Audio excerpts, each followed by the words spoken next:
उस रात के बाद निशा के दिल से उस छोटे बच्चे का दर्द पूरी तरह निकल गया था। उसके दिमाग में बस उस बच्चे का रोते हुआ चेहरा और वो मासूम मुस्कुराहट घूम रही थी।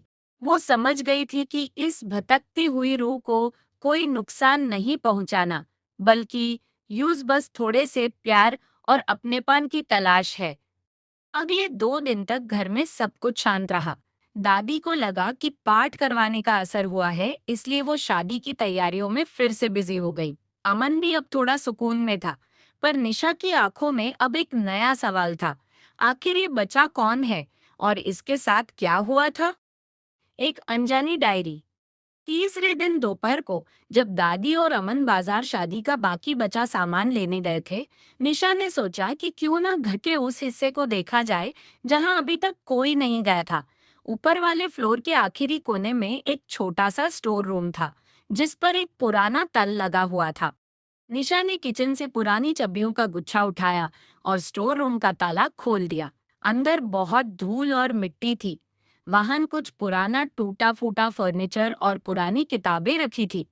निशा ने एक पुरानी देवर अलमारी को खोला तो उसके अंदर से एक धूल से भरी हुई मोटी डायरी नीचे गिरी। उसने डायरी को उठाया और साफ किया। वो एक पुरानी पर्सनल डायरी थी, जिसके पन्नों पर सालों पहले किसी माँ ने अपने जज्बात लिखे थे। निशा ने पहला पन्ना पाल्टा। वहां लिखा था, आज मेरा बेटा चिकू पूरे 5 साल का हो गया है। वो इतना चुलबुला है कि पूरे घर में बस दीवार पर बॉल मारता रहता है और अपने खिलौने लेकर मेरे पीछे पीछे घूमता है। निशा की सांस एक पल के लिए रुक गई। चिक्कू, ये वही बचा था जो यूजे रात को दिखता था। उसने तेजी से डायरी के आगे के पन्ना पलटना शुरू किया। सच का सामना। डायरी के आखिरी पन्नों तक पहुंचते पहुंचते निशा की आंखों में आंसू आ गए। उस डायरी में लिखा था कि लगभग 10 साल पहले इस घर में एक छोटा सा खुशहाल परिवार रहता था। एक दिन जब टिकू आंगन में खेल रहा था, तो अचानक वाहन शॉर्ट सर्किट की वजह से घर के एक हिस्से में आग लग गई। चिक्कू की माँ उस वक्त किचन में थी और वो आग के बीच फंस गई।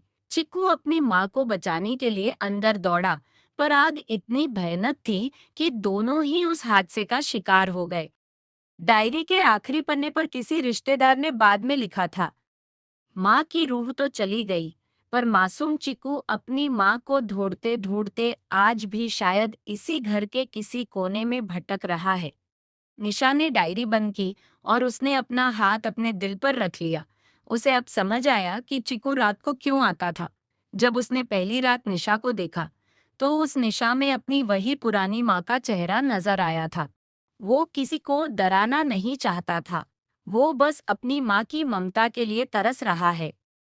तभी स्टोर रूम के अंधेरे कोने से एक धीमी सी आवाज आई, टैप टैप।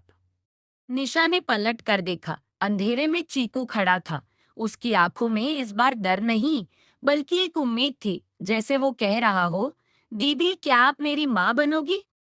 प्लीज वीडियो को लाइक, कमेंट, शेयर और चैनल को सब्सक्राइब करें और मुझे फॉलो करें प्रतिलिपि पार कास्तवी।